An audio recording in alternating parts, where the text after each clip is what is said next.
What would you do if three men, your own kin by law, stripped you of your home, your name, even the very clothes from your back, and left you shivering under the burning western sun? What if a lone rancher appeared, silent as stone, and declared, "You're coming with me"?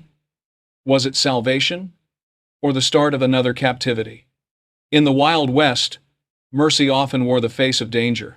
But whose law would prevail, the cruel claim of blood, or the quiet power of one man's defiance?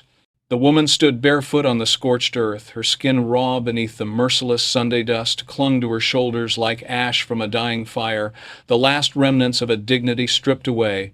Three men lounged by their wagon, her dead husband's kin, their faces twisted with a cruel satisfaction. They had taken everything from her home, name, even the thin veil of modesty that might shield her from shame. Now they watched her shiver in silence, a spectacle left half naked on the border of a stranger's land. The eldest, with a jaw carved in stone and eyes like cold flint, spat into the dirt. "She's ours by right. Flesh, grace, and property owed to us." His words cut sharper than any blade. A lone rider appeared against the horizon, framed by the granite bluffs. Abel, the rancher. His boots were caked in red dust, his horse breathing slow and steady as though carved from the desert itself. He looked at the woman not with hunger nor pity, but with the steady recognition of injustice. He swung down in one motion, every step deliberate. From behind his saddle he took a heavy wool blanket, and without a word draped it across her trembling shoulders. His hands never lingered, the gesture precise, respectful, as if restoring to her what had been stolen. Then his voice broke the silence. Low, unyielding, final. "You're coming with me." It was not an offer, it was not a question, it was a law spoken into being, more immovable than the mountains around them. The three Grayson men stiffened as Abel's words hung in the heat. The eldest narrowed his eyes, voice sharp with disdain. "You've no business here, Abel. She's ours to decide upon." Abel's gaze never wavered. His face, weathered by sun and solitude, remained still as carved granite. The only movement was the faint lift of his hand, pointing toward the open plains beyond. "Get off my land." The men shifted uneasily, but none dared challenge him. There was something in his stillness that promised a reckoning far beyond words. With muttered curses, they mounted their wagon and rolled away, leaving behind the faint stench of cruelty. Lena, though she had not yet spoken her name, stood wrapped in the wool blanket, her eyes fixed on the horizon where they had disappeared. She could not yet bring herself to look at the man who had intervened. Shame clung tighter than dust. Abel guided his horse close, his voice steady. "Come." He lifted her gently onto the saddle, then mounted behind. She sat stiff as a statue, the coarse fabric scratching her skin, yet within it she felt a strange rebirth of modesty. His chest was a wall at her back, solid and unthreatening. The journey to his homestead stretched long beneath the bleeding sky. The land was vast and indifferent, rolling sagebrush plains and silent canyons that swallowed sound. Lena focused on the rhythm of hooves, on the creak of leather straps, anything but the memory of hands that had torn away her dignity. Abel rode without speaking, yet his silence was not hollow. It was a shield, an unspoken vow that she owed him no words, no explanations. Each mile between them and the Graysons was a thread slowly stitching her back together. As twilight fell, a lantern glimmered in the valley below. His ranch rose from the earth plain and unadorned. A weathered house, a barn, fences drawn like scars against wilderness. It was no castle, but it bore the look of endurance. When Abel dismounted, he reached for her. His calloused hands circled her waist with measured strength, setting her gently upon the ground. Her knees faltered, and he steadied her until she found her footing. Not a word passed, but the gesture carried more meaning than speech. Inside, the house smelled of wood smoke, leather, and coffee. Sparse, orderly, every item bore the weight of utility. A stone hearth, handmade furniture worn smooth with years. He pointed toward a closed door. "That room is yours. Clothes are on the bed. My mother's." Lena pressed the blanket tighter around herself, throat dry. She wanted to thank him, but the words tangled. Instead, she slipped inside the room where upon a narrow quilted bed lay a plain cotton dress and shift, sun-dried and smelling faintly of lye soap. Her fingers trembled as she dressed, the fabric loose but merciful. Each thread felt like armor. When she stepped back into the main room, Abel was already at the stove, coaxing a small fire into life. He placed 2 tin plates upon the table. Beans and bacon steaming in the lamplight, they ate in silence. The only sounds were the scrape of forks and the sigh of the hearth. Lena stole glances at him, this man whose presence was both severe and strangely merciful. He did not question her, did not demand her story. He let the silence breathe. For the first time since her husband's death, she felt unseen eyes lift from her, granting her the dignity of quiet. The days that followed fell into a rhythm.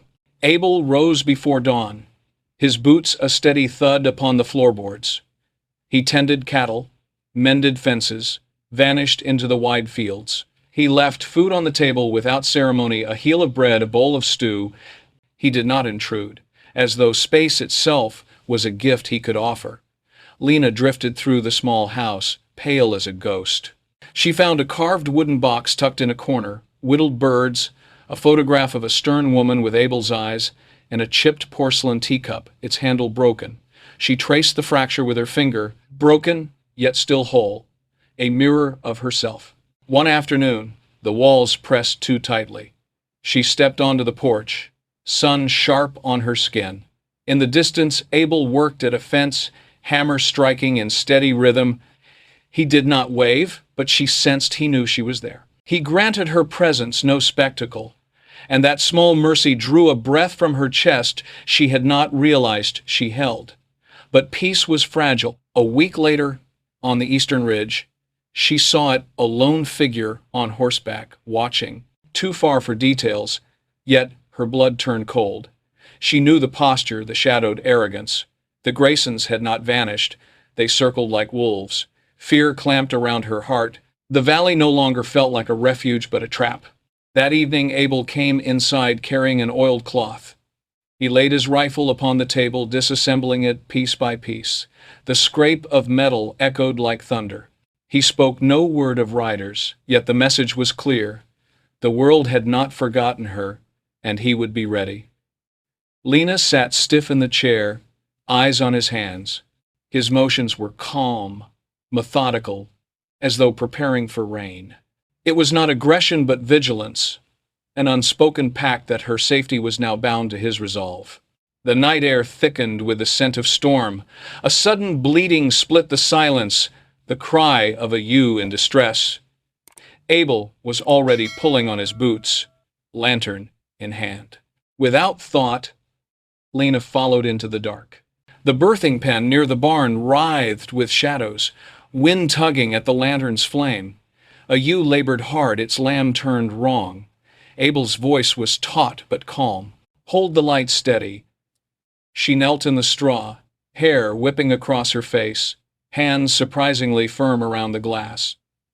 Abel worked with sure movements, murmuring low reassurances to the animal.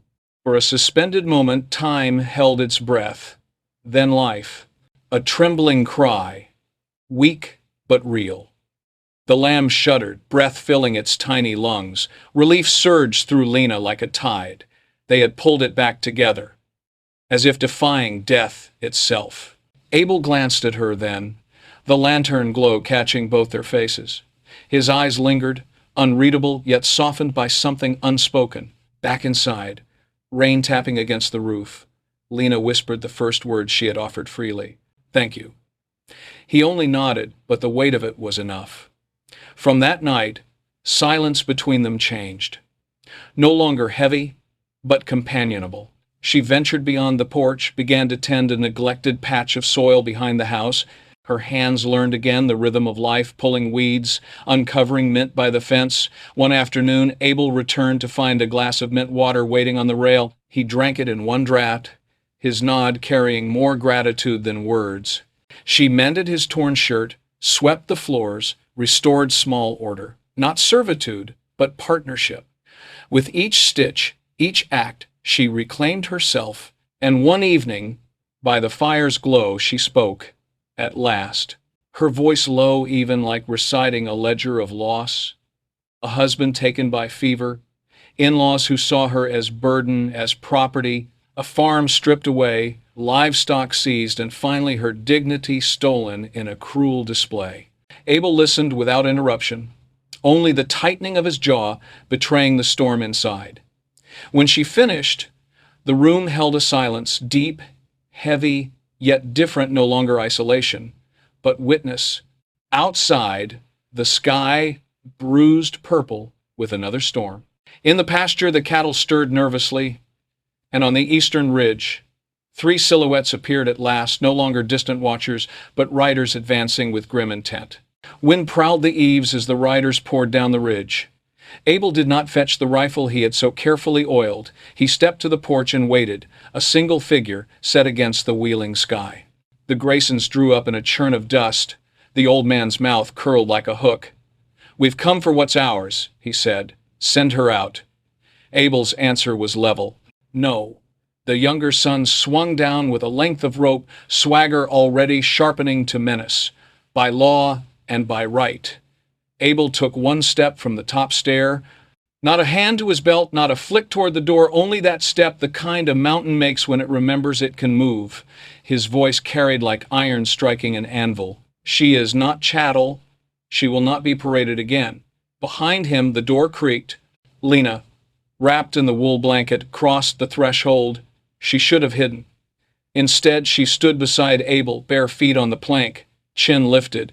The blanket hung like a mantle, no longer a cover for shame, but a banner reclaimed. "My name is Lena Hart," she said, and the name steadied the air. "I came here stripped by you. I will not leave as property." The old man barked a laugh, thin as wire. "Your husband left you nothing. We took only what debt required." Lena's eyes did not leave his. "You took what cruelty desired." It was a small sentence, but it broke something. The rope drooped in the younger son's hand. Abel did not touch her. He stood a half pace behind a wall without shadow. When he spoke again, it wasn't threat, it was verdict.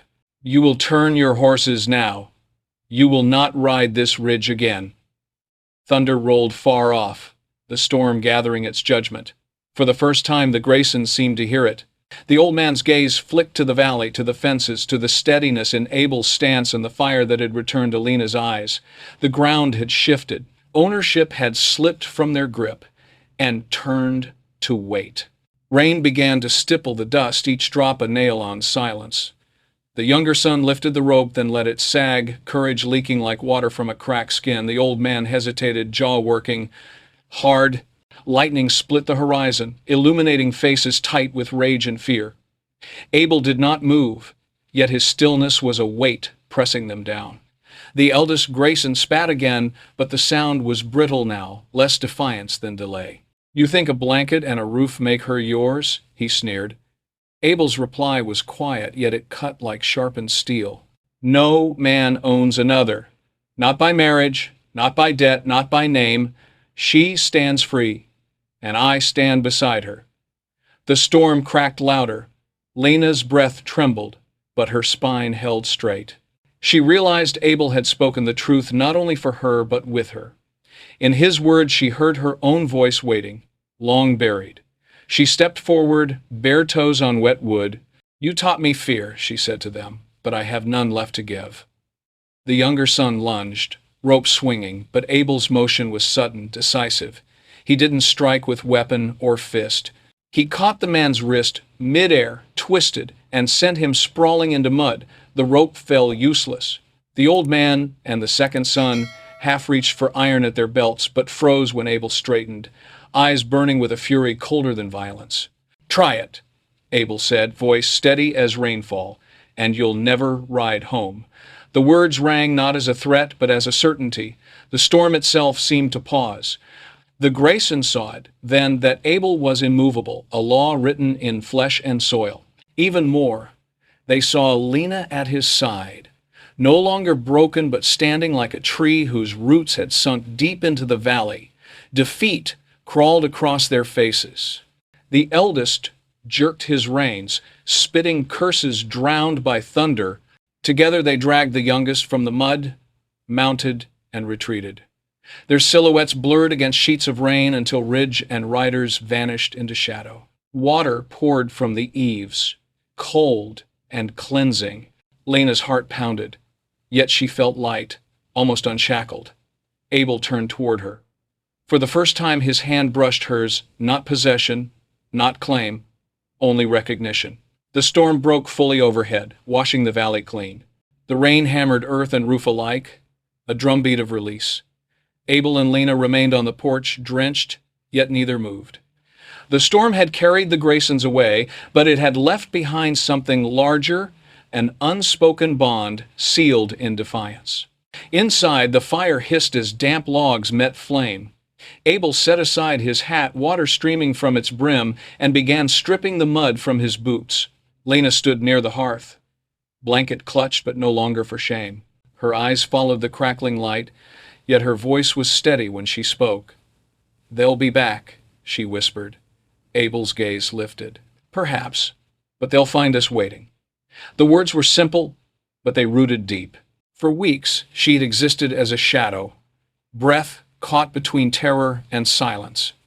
Now, in the space of a storm, she felt her own pulse return. The Graysons had meant to break her. Instead, they had forced her into fire, and she had emerged tempered. That night she dreamed not of loss but of soil turned by her own hand, of fences mended not out of duty but belonging. She woke to the scent of rain-washed earth, and in the hush that followed the storm, she understood. She was no longer merely surviving beneath Abel's roof. She had stepped into a covenant, unspoken, fragile, yet fierce as the land itself. For Abel, too, something had shifted. He had always lived like stone, weathering rather than moving. Yet when Lena stood beside him, chin lifted to men who had once owned her, he saw not weakness but a will as unyielding as the ridge. He knew then his ranch would never again be a solitary fortress. It was becoming a shared refuge. The storm passed, leaving the valley silver with dawn light. Mist curled across the fields, the air sharp with sage and promise. In that quiet aftermath, two lives once shattered by cruelty had bent toward each other, drawn together like roots entwining beneath the soil. Morning spread across the valley in gold and pale blue, washing the storm scars from the land. Lena stepped onto the porch, the blanket left folded inside. She wore the cotton dress now, loose but steady on her frame, and for the first time she did not feel like a trespasser in borrowed cloth. Abel was already in the pasture, moving among restless cattle, his stride sure against the softened earth. Life began to settle into rhythm, but it was no longer silence born of fear. Lena tended the vegetable patch she had revived, her hands dark with soil, shoulders warmed by Sunday. The mint she had once offered in a glass grew thick, spreading green across the fence line.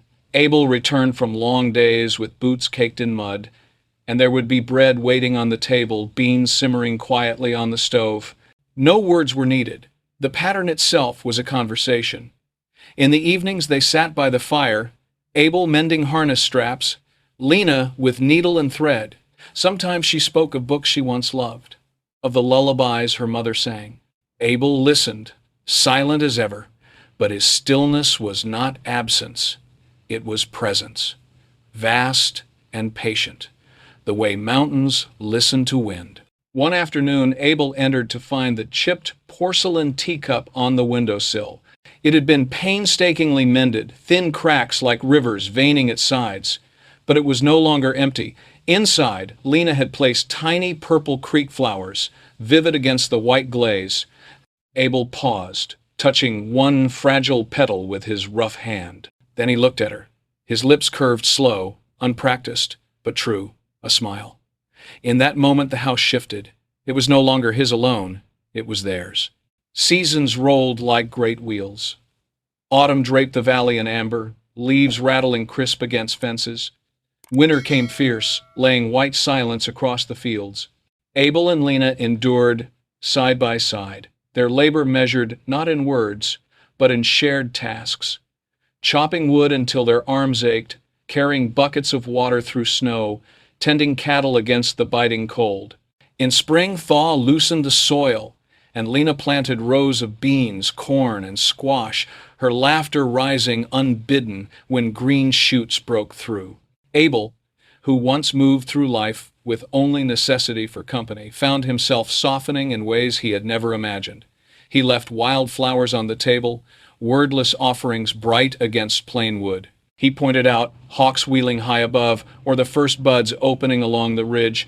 His gestures were small, but to Lena they carried the weight of vows. She too began to change. No longer a ghost, she moved through the house with purpose. She patched roof shingles, learned to handle tools, even accompanied Abel to check distant fence lines. When storms came, she no longer trembled in corners. She stood beside him, lantern steady, unafraid of thunder. There were nights when silence gave way to story. She spoke of her husband not with longing, but with honesty. A kind man, too weak to resist his kin. Abel did not interrupt, though anger flickered in his clenched jaw. He bore witness, and that was enough. Together they built a life quiet but firm. The valley no longer felt like a cage.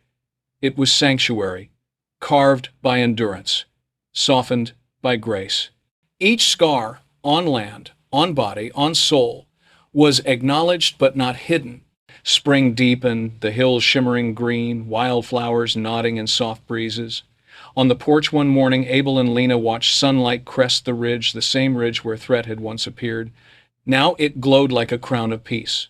Their life had become a tapestry of quiet victories. Abel taught Lena to ride his second horse, a stubborn roan with eyes full of mischief. At first she clung tight, knuckles white, but soon her laughter echoed across the pasture as the animal yielded to her steady hand. Abel watched from the fence line, a rare warmth in his gaze. Inside the house, Lena's touch reshaped forgotten corners. Curtains stitched from old cloth swayed at windows, shelves filled with jars of mint and beans lined the pantry. The once sparse rooms bore signs of a woman's resilience, transforming plain survival into home. Neighbors began to notice. A trader passing through nodded at Abel's ranch, remarking on how it looked stronger, livelier. Whispers spread of the widow who had endured cruelty yet found refuge, of the rancher who stood against injustice without a bullet fired. But what mattered most lay not in reputation, but in the mending of two lives. One evening, Abel entered to find Lena reading aloud from a worn Bible left by his mother.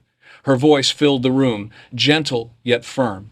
He sat listening, the words less sacred for their scripture than for the way she claimed them with her breath. That night he set aside reserve and spoke plainly. "This is your home, Lena, if you'll have it." Her answer was not words.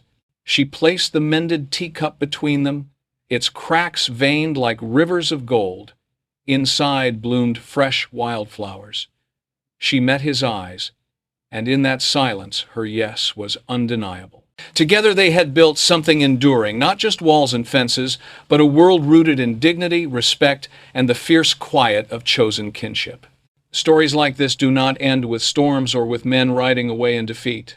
They linger in the silence that follows, in the fragile yet unbreakable truth that human dignity cannot be stripped, only buried, and when unearthed, it shines brighter for having survived. Lena's journey reminds us that resilience is not forged in grand gestures, but in small, steady acts. Mending a shirt, tending a garden, piecing a broken cup back together. Every stitch, every seed, every fragment reclaimed, whispered that she was more than what cruelty declared. To rise from humiliation without bitterness, to rebuild from nothing with hand steady and heart unyielding, this is courage in its purest form. And Abel, the rancher, shows us that strength does not always roar. Real strength can be silent, steadfast, and merciful. It is the choice to stand between another soul and the cruelty of the world, not for reward, not for claim, but because it is right.